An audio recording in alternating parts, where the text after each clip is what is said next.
Hey everyone, good morning. Welcome to the daily Drop-In Morning Show where the Teach Better team is live every single morning, Monday through Friday at 7 a.m. Eastern. It is Tuesday, May 10th, which means shout out to my mother. It's her birthday, but also it means that we have a good morning show for you. We have good news stories. We have some wonderful holidays. And then we also have Chase joining us, which if you guys are not familiar with the work that Chase is doing, you are in for a treat. We are going to dive straight in here, but please begin your morning by filling up that coffee cup, and we'll be right back.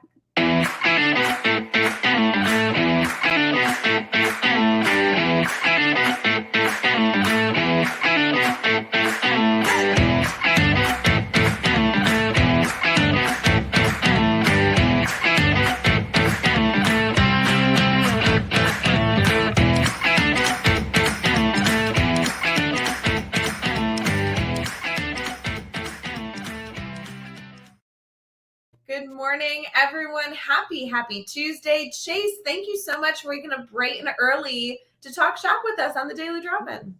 Absolutely. Thanks for having me on. I've got my coffee. I had my little granola bar, so I'm ready to roll.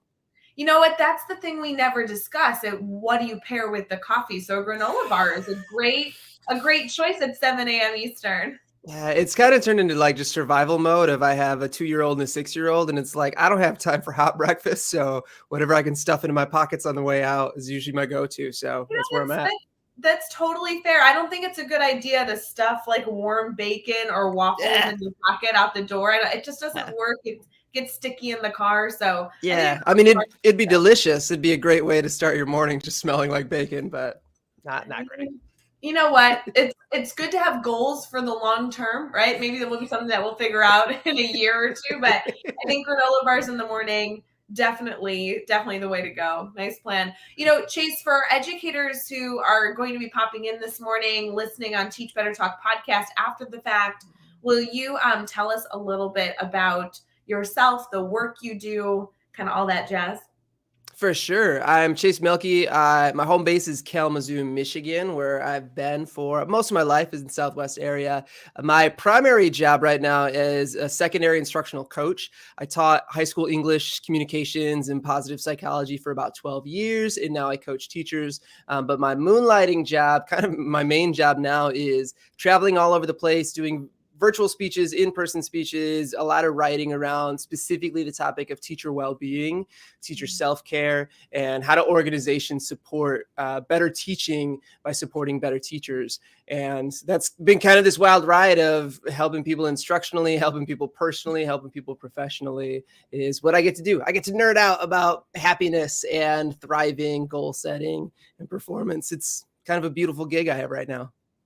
You know, I love this topic, but I feel like educators have been talking about this for so long, and some educators have found a niche that they are finding success in, and other educators are like, oh my gosh, Chase, this is such a big idea that, is there really a right solution? What's been your feedback for educators? Yeah, the thing that I think most people are mistaken on when it comes to burnout and well-being is it's not this dichotomy of it's either entirely up to the organization to help create those great working conditions. It's not entirely on the teacher or the individual to take care of themselves. It's very much a both and. And so what I've been really trying to help on the teacher front or the individual front is there are actual research-based strategies that can help us get a sense of well-being, a sense of purpose and thriving. And on the organizational lens, there are definite things we can do to shift working conditions, simple little things that don't even take a whole new initiative or a whole lot of money or time to do. So just really helping people see their own personal power of what they can do, as well as how do you advocate. And if you're a school leader, what are the things that you can do to support? See, Chase, this is why I was so excited for this morning's conversation because I know it's May. I know that educators are eager to get to the end of the year, but us being able to discuss action steps that we can take, even though it's May, right? It's not too late Right. to continue to find the right fit, not only for you, but for your school building so you can best support students. I mean, this is what it's all about. So I'm so excited to dive into this passion space with you Yeah. today as we get started, because I think there's going to be a lot of easy takeaways that we can all choose to really get involved in this topic. So I really appreciate you waking up bright and early to talk shop with us. For sure. Absolutely. Before we get started, Chase, we have this little tradition. We use a free app called Happy Feed. It was recommended to us, a few months ago at this point. But we document a moment of gratitude here on the show with our guest. And what we're able to do is not only obviously take the moment to appreciate, the things around us in our world, but also this free app that we use allow us to go back and revisit moments of gratitude. So not only here on the show, but also at the Teach Better conference coming up in October, and kind of anytime we can find a reason, being able to reflect back on those moments, those happy moments, those grateful moments is kind of fun. So we're going to get started with that this morning. First, if I was to ask you, Chase, something that you are grateful for, appreciative of, what would be your initial thoughts? Yeah, the instant go-to is my wife, my wonderful, amazing, beautiful, and talented wife. She's a second grade teacher. We work in the same district.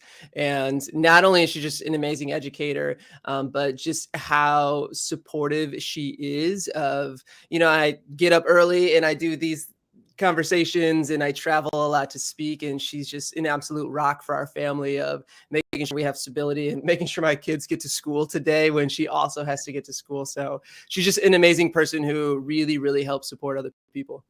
I love that. Partner in crime. That's how it's Right. supposed to be. For sure.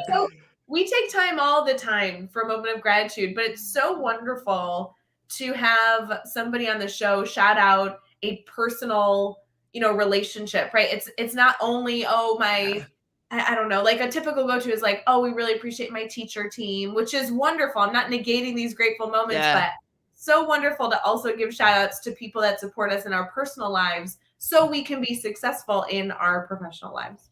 Absolutely. Yeah. Love that. So good.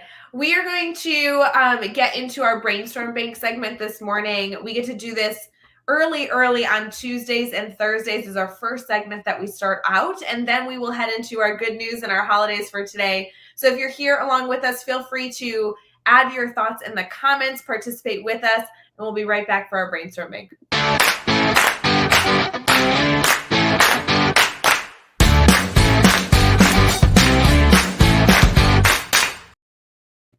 Good morning, everyone. We have Chase joining us for our daily drop-in this morning. Want to kick off the morning by saying hello to Holly Stewart, who's in the comments. So good to see you, Holly. Patricia's listening over on YouTube. We really appreciate you all joining us bright and early this morning.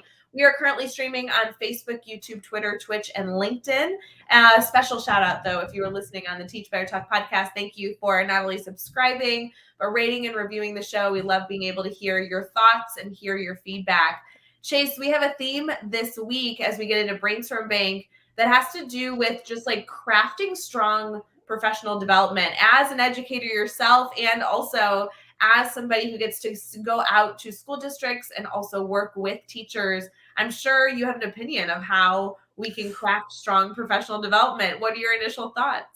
Oh my gosh, the idea of crafting is such a great term. That idea of I take it in my own power of how do I create the professional development that maybe I'm not receiving necessarily with my district or in my circumstance. And so I think for a lot of educators, especially those who are diving on social media right now and being a part of Teach Better, it's recognizing that if I'm not getting it in my localized area, who are the thought leaders?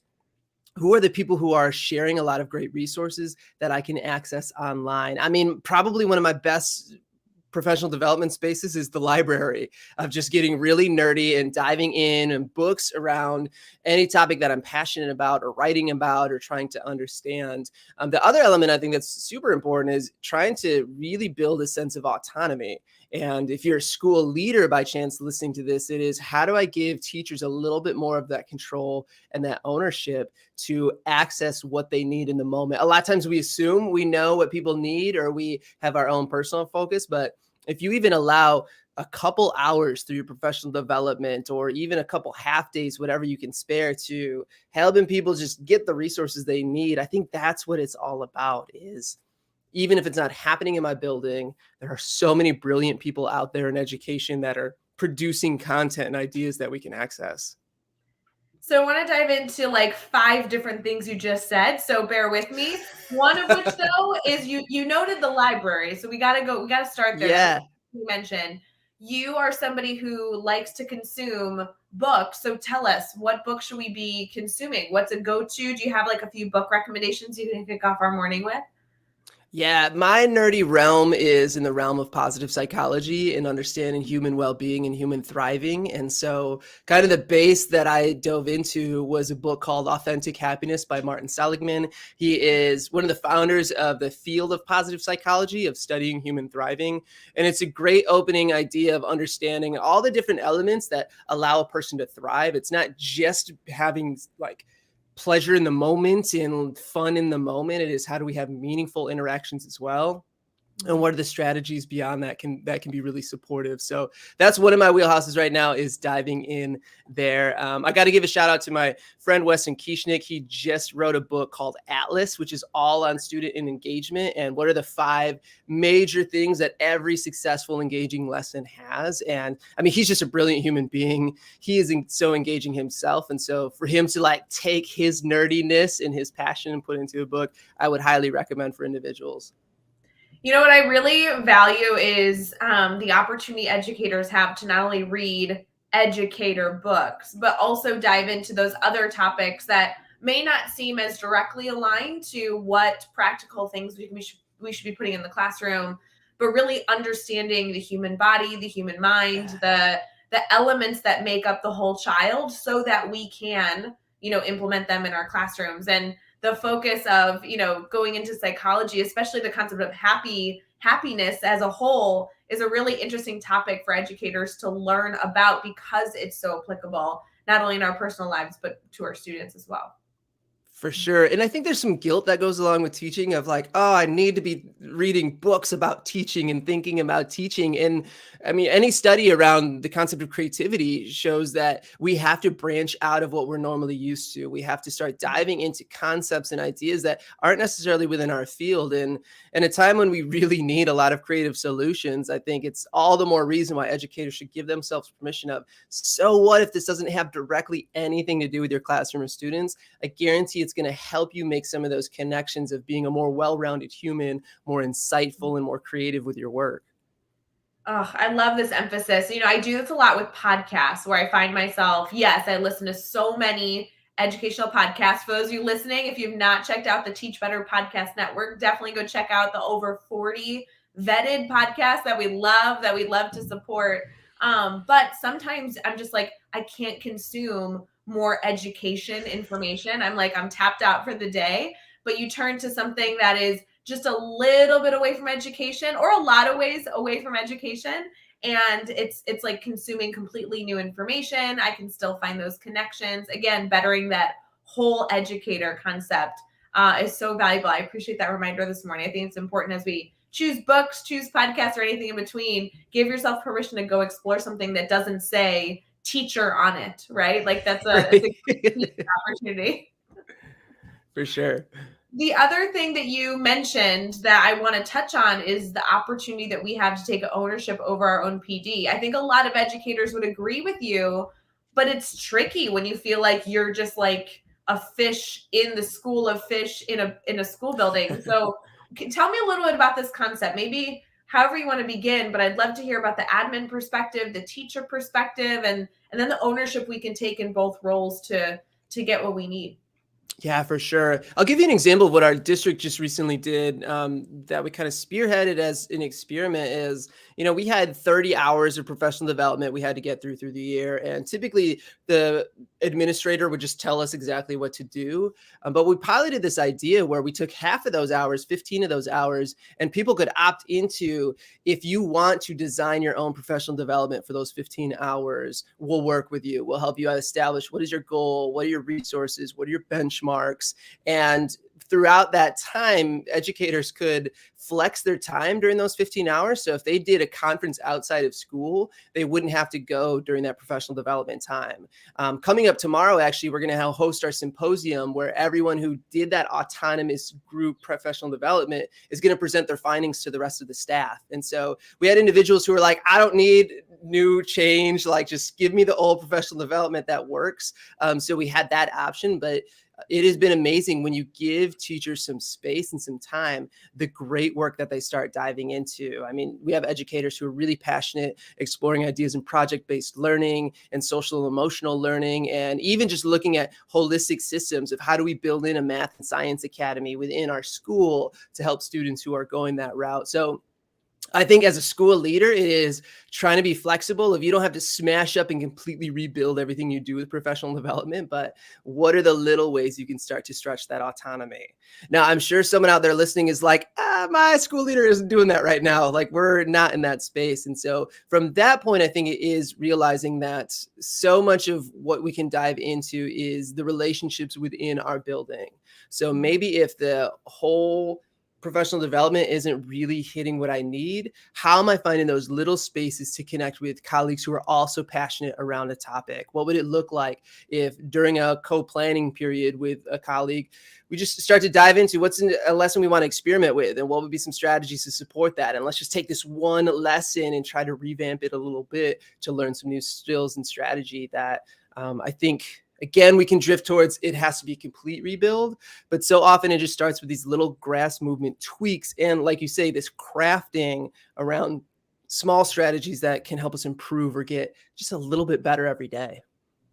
Ooh, you just said that sentence that we know and love, right? A little bit better every single day. Right. I really value this balance between the power that educators have in a school building, right? As an administrator, maybe you're providing specific block time. You're really differentiating for your teachers. You're modeling best practice. You're really meeting the teachers where they're at, depending on the topic they explore, and allowing them to have a voice and choice in their PD. Such a fan. But also the opportunity that whether you're being handed that opportunity or not, teachers can go choose to be collaborative and choose to explore and challenge their own thinking, which is a perfect reminder for May. I will say, Chase, I love what your school is doing, because in a way, I've worked in a building that found that happy middle between these like beautiful perspectives we're giving, where they did a little bit of like those 15 hours were in like an ed camp format, and there was 5 topics, 5 tracks you could go into. You chose the track for the year, and that group did meet as a group of 5 or 6, or however many staff members you had broken up as they choose their topic. But you kind of got to decide how you explored that topic. Maybe it was via book study or kind of anything in between. I think you're giving educators this morning a lot of choice in how they can go pursue learning, which is super valuable on a Tuesday morning in May. For sure. I think that it's really important to advocate, especially now. I mean, the worry is teacher retention and teacher burnout right now. And I think a lot of administrators are also burning out, and they're just like, I don't know what to do to help. So I think the more teachers can come up with a plan and present that of like, here's what would really help me. Here are the steps that I would like to take. I think more than ever, a lot of school leaders are receptive to that. But it does take that risk as a teacher of, I'm just going to try something, or I'm going to present an idea. If it doesn't work, I'm just going to, kind of find the ways to craft it on my own, but at least I'm going to try. I love it. Patricia in the comments is noting again that she loves this like EdCamp format, loves the voice and choice that educators are allowed to have in this process. Super, super good to have you with us this morning, Patricia. And I love that you're kind of sharing your own ideas. That's exactly what this show's all about. We want to hear your thoughts as well. Chase, obviously, as we speak in broad terms for PD, I really, really appreciate these ideas. But with the work that you are specifically doing, what type of professional development have you found to be common that school districts are seeking you out to request to say, hey, Chase, we know you have so much to share, but will you come in and will you share on this specific topic, because it's a really big need for us? Probably the one topic I get the most requests for. I mean, broadly burnout. So what are the research-based strategies around burnout? But even within that, getting more specific around stress management. How does stress happen in the human body? What are the strategies that an educator can use? Because what's interesting in that conversation is talking about stress is a human experience. And so a lot of my professional development, has the lens of, as a teacher, how do I reevaluate? What are my stress management strategies? But then I'm also looking at my classroom that my students are stressed probably more than ever before. So how do I use it strategically with my kids? If I'm a school leader listening to the conversation, I'm like, oh yeah, I can totally identify with my stress management strategies and how maybe I'm lacking a little bit. So that's one of the main areas that I dive into is broadly burnout and strategies, but really getting into the realm of emotional exhaustion and stress. Do you mind sharing some specifics in those areas? I mean, gosh, you're like hitting the nail on the head of a buzzword that we're all like, oh my gosh, Right. help my stress level. Like, what's your Yeah. secret sauce? Do you have anything that you found to be really beneficial to share with educators so they can reflect on their own practices and be better? For sure. So bear with me because I'm going to get real nerdy here. Good, One that's of my good. favorite things to do is to have straight away within a training, have people list out on one column, what are all your stressors, which sometimes makes people stressed out just looking at their stressors. But then on the other column, we list out what are all your stress regulation strategies. So how do you deal with it and how do you cope with it? And first of all, just within that first couple minutes, a lot of individuals are like, oh no, I only have like 4 or 5 strategies. So we set that as the baseline. And then throughout our discussion of stress and how to some extent stress is really good for us, it helps motivate us and drive our attention. We look at when is stress too much and how does it affect cognition in the brain with our emotional hijacking. But I like to cap it off with sharing with people the 5 Ds of de-stress. What are the 5 major categories of stress management? And so we'll start with the first one, which is the number one use that people have is distract. So almost always exclusively when people are listing out their stress regulators, they're all distraction strategies. So I go for a run, I do a hobby, I watch Netflix, I play Candy Crush. And there's a reason why we do that. It is built into us, fight, flight, freeze. It's easier to just run from something and survive. But we over rely on that strategy because not every stressor can we distract from. Deadlines are still deadlines. Our students are still going to be there the next day. We're not just going to be able to escape them. So we start looking at what are the other broad strategies. The next one that is the most underutilized is dealing with the problem through problem solving strategies. So when you deal with it, you're brainstorming, what are all the different solutions I could try out? Okay, what's going to be my first one I'm going to experiment with? And when that doesn't work, what's going to be my backup option? The next one would be discussion strategies. So do I vent out loud? Do I journal? For some people, their spiritual faith is a form of just processing and putting into words what their stressor is. The fourth category is how do I dispute the negative thoughts that are increasing my stress level? So if I stub my toe in the morning and I'm like, today is ruined. It's only 7 o'clock in the morning. So why am I making this really broad statement about my stress? So we pay attention to thought patterns and how do we analyze those?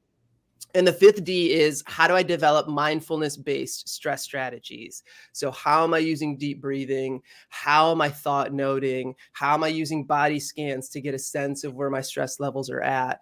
And that conversation is so amazing because first of all, a lot of educators have this moment of, okay, I need more strategies, but then they actually have some strategies that we discuss where they can look at if my distraction isn't working right now, what could I try instead? So that's one of the pieces that I get the most moments where teachers are like, oh my gosh, their heads are nodding, they're having conversations, because I think we just don't talk enough about strategies. We talk a lot about the issues and the challenges, but not as much about the solutions.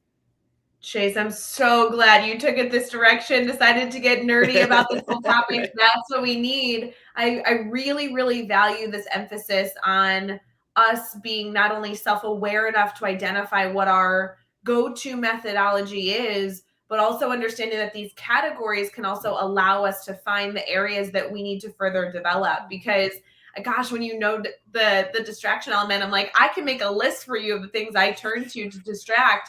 And when I'm problem solving through needing a new way, if I continue to turn to a distraction, I may not finally find a way to overcome whatever I'm struggling with.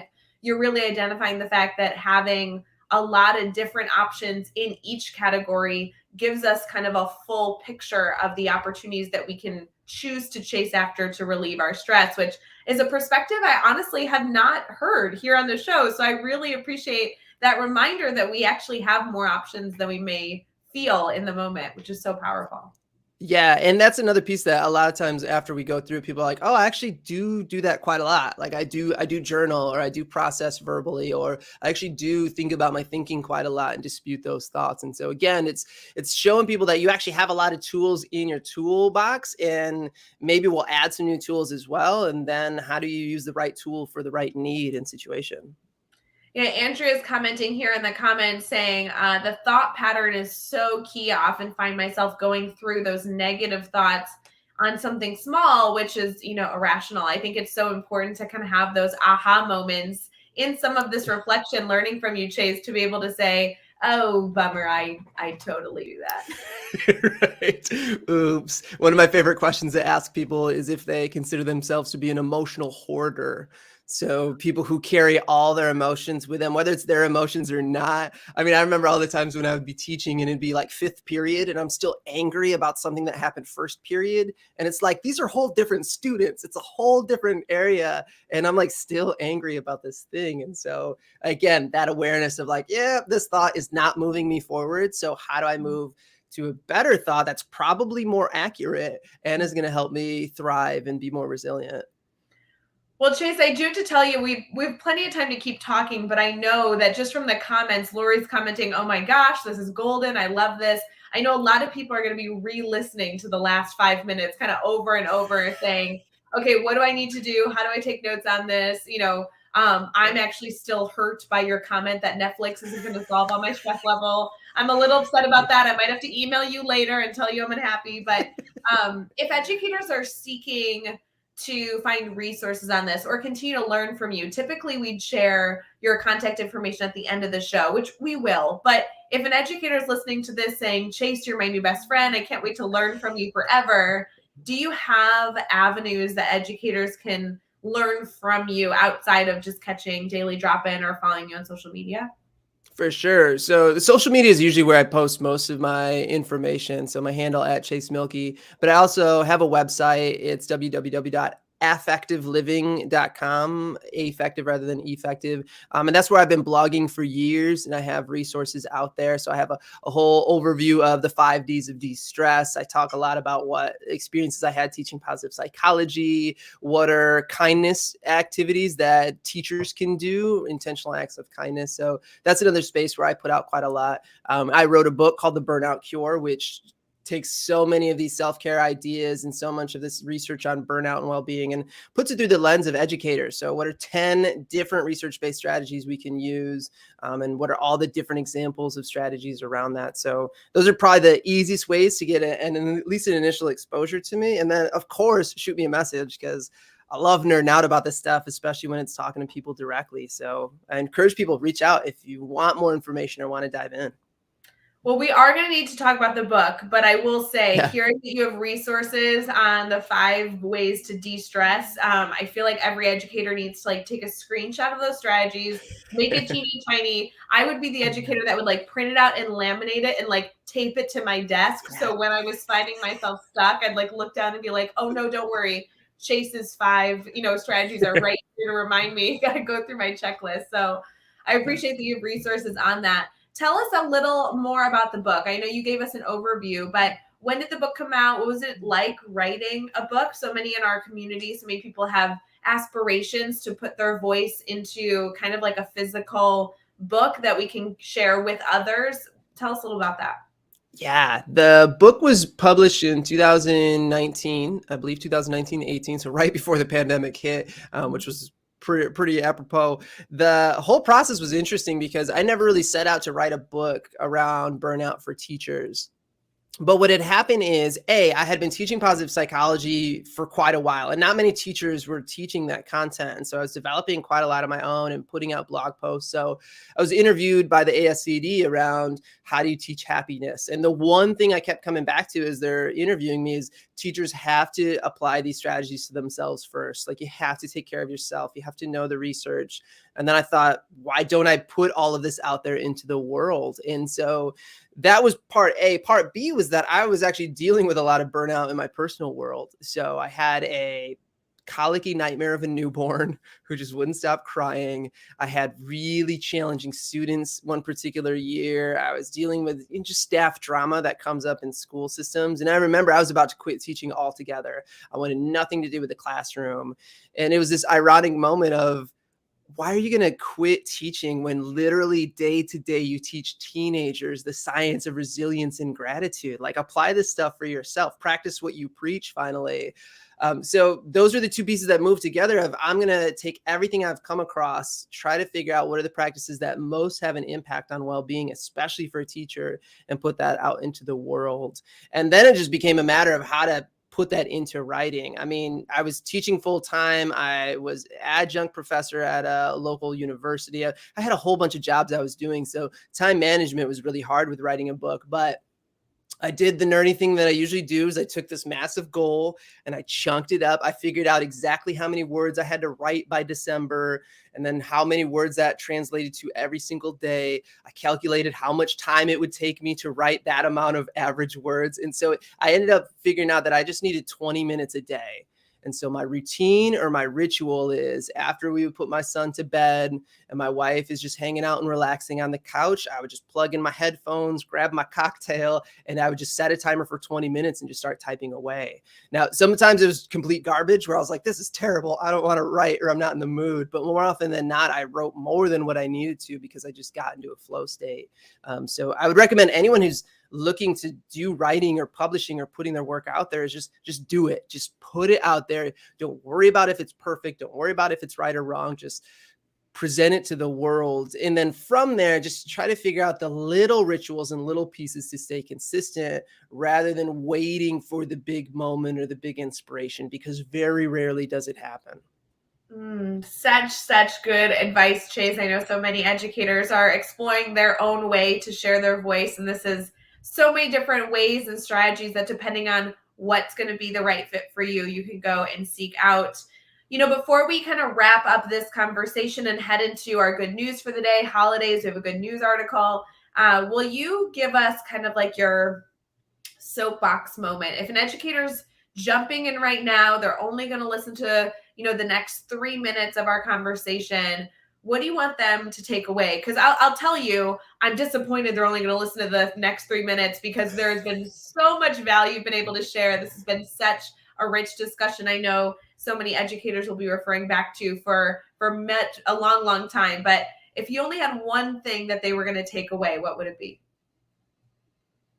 Probably the theme of what I talk about, no matter whether it's writing, workshops, keynotes, or in the classroom, is twofold: that we give our best when we're at our best. We are better people. We are better professionals. We are better parents when we invest in our own social and emotional thriving. So on one level, give yourself permission to do some of that work and not have to fix everyone else's problems, just diving into yourself. The second piece that I think really gives us the meaning behind that is our influence in the realm of education is more powerful than we even know. So in those moments when we feel like we have a really crappy day, or we feel like we didn't have the model lesson that anyone wants to post on YouTube, I guarantee that we impacted a human life, that someone saw us smile, someone heard our moment of compassion, someone saw us doing something we love, and that for them was what they needed in the moment. And even if we can't measure it on a test score, or we can't see it in the perfectly crafted lesson, that the work we do matters. And so we have to take care of ourselves as the main driver of that work. So powerful. We'll be right back with holidays and a good news story for this morning.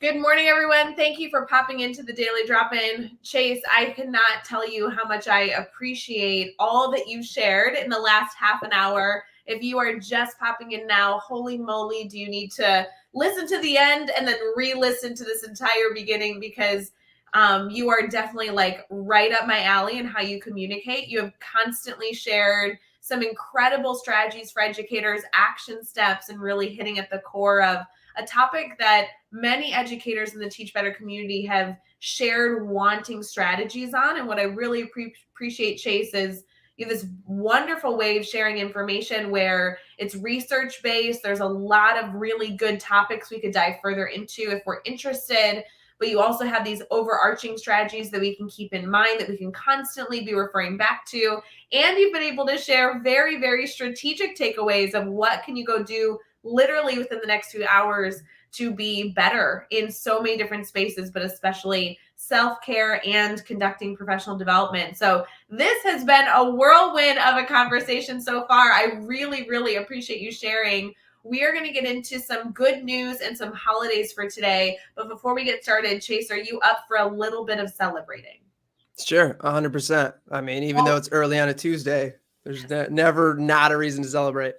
Always good to celebrate. I do want to mention, as we get into holidays, today is a little bit of like a sparse day. You know, sometimes we open up our holidays at nationaltoday.com and there's like 52 holidays of like absurd, ridiculous things.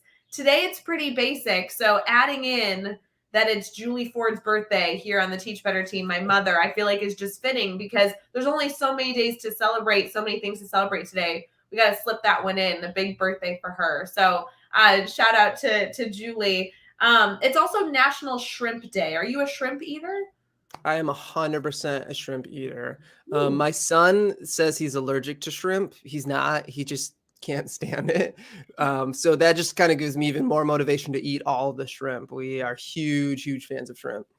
Isn't it funny that sometimes it's really, really great when members of your family aren't a fan of a food you like because it's more for you, right? Like For more sure. for you. Yeah, yeah. And shrimp are not cheap. So, I mean, if we're going to buy them, I want to consume as much of the shrimp as possible. I think this is a great mindset. I don't know what anyone's plans are today for dinner, but maybe shrimp should be incorporated into this evening's recipe. That'll be good. Something that I'm not sure I can condone for today, because I can already tell it's going to be a great Tuesday. I don't know that I want to put this into my day, but it is World Clean Your Room Day. So I don't know if anybody needs to go scrub their rooms, but today's the day to do it according to our holiday list. Are you going to be cleaning today, Chase? Probably every day. Again, with little kids, it's like they just destroy everything we clean. They just destroy it right away. And we're just in this cycle of cleaning and destruction and cleaning and destruction. So for sure. But you know, I'm going to use that as my stress distraction strategy. I'm just going to plug in my podcasts and my soul jams, and I'm just going to clean away at it. I love it. I feel the same way with like schools right now with classrooms. It can't ever be clean enough. There's always something to organize. There's always something to wipe down. There's always just this constant rotation of like spray bottle with the cleaner and the paper towels that you have to rip 100 times to get perfect. It's just cleaning is a part of our world these days. But today apparently is a day to clean your room. So if you need a little motivation, Right. at least you can say while you're doing it, you're celebrating a holiday. So Right. love it. Last but not least, why not, just as a shout out, it's Bono's birthday. So put on some music while you're cleaning, maybe. That could be a thing. Yeah. Yeah. I can see just combining all these. You have your shrimp feast and then you clean, listening to some Bono. You hit them all together. And then you shout out a happy birthday to mom. Yeah, exactly. Exactly. I like this. And Chase, I think that while they're doing that, they also need to go pick up a copy of your book or visit your website, because that's been a hot topic in the comments today, that people are so excited to continue to consume your information that we'll just have to add that into today's celebration, celebrating Chase as well. All right. I'll take it. Yeah. Our good news story for today I thought was really interesting. Chase, we've discussed on the show that a good news story is not only to build us up, but also to foster relationships with others and find ways to incorporate this with our students. So this I thought was really interesting. It's a new practice that they're putting into place. They're creating a coral reef restoration. They're working on that. And what they're deciding to do for this restoration is that they've 3D printed the reef to recreate the national diversity. So it was interesting listening to their mindset. They're actually using 3D printers before they go in to do all the work and restoration on this coral reef, which I really valued, because as we were looking at how they're utilizing technology to, better our world, I know a lot of educators right now have access to really, really creative tools like a 3D printer, but don't always know how to bring in that that practical element of why this is a useful tool outside of creating keychain or, just getting started with it. So I love this emphasis. I think this would be really interesting to bring into a classroom and give a more practical use for this incredible technology tool of 3D printing, and be able to say, hey, look, we have scientists and creators that are utilizing this technology to better our oceans, which is really, really fascinating. For sure. I think to have a moment where technology seems to be good, so much of the energy goes into like all the ways that like social media is driving everything wrong. And we know that there's so much good in every medium. But to have really concrete examples of here's some technology and here's some thought leaders who are just taking some innovative ideas and they're doing something practical with it. I think as an educator, that's always inspiring to know that, okay, good exists and people are working really hard. And so how can I do the same? But also how can I let my students know that this exists as an option for them to explore with something that they're passionate about or interested in, that it's not all just analyzing quadratic formula, that there's some real benefits behind knowing this stuff. No, I love that real world connection. I totally agree. Chase, as we wrap up our conversation here and head into a wonderful Tuesday, May 10th, it's going to be a beautiful day ahead. I want to make sure that we share out your contact information. I know educators need to follow you on social media. They need to go pick up a copy of the book. It sounds incredible. And I want them to make sure they also head to your website to get those resources that support some of the information we were able to share here on the show, because people were eating it up. So where can we head to stay connected to you? Yeah, Twitter and Instagram are the main places I post via my handle at Chase Mielke. My website, effectiveliving.com, affective with an A, is where I have information on my speaking, my workshops, but it's also a link to my blog where I've been writing for years around social emotional learning in the classroom and for educators. Beyond that, my book, The Burnout Cure, I've got a couple resources coming out soon this year. I have a quick reading guide through ASCD coming out soon on battling burnout. And then this fall, I'm going to be I'm currently in the process of drafting a book for school leaders. How, from the organizational level, do we help with retention and teacher performance by taking care of our staff? So those are some of the main ways. And then just a random Google, you'll find all sorts of stuff out there. I'm sure my first staff photo that is super embarrassing, you'll see it. Feel free to just explore the deep, deep web of what's out there on me. Oh, so good. Chase, thank you so much for waking up bright and early to share all this insight with our Teach Better family. I hope this isn't the last time that you're joining us. It's such a great conversation this morning. I really appreciate you. Well, thank you so much for bringing me on, and for everyone in the Teach Better community. It is great to meet you all, and I look forward to connecting with you all again soon. Yes, friends, we hope you have a wonderful Tuesday, May 10th. Please let us know if you need anything. Don't forget that we'll be back tomorrow for Daily Drop-In. We also have Brain Break tomorrow as an opportunity for you to hang out with the team in the afternoon, and so much more as we continue coming your way with surprises in our Teach Better community. If you haven't checked out teachbetter.com to read a blog or listen to a podcast recently, please head that way. We'd love to hear from you. We have guest bloggers that are constantly talking about new and innovative ideas. So head over there anytime you're looking to challenge your mind, and we will see you again tomorrow morning. Bye, friends.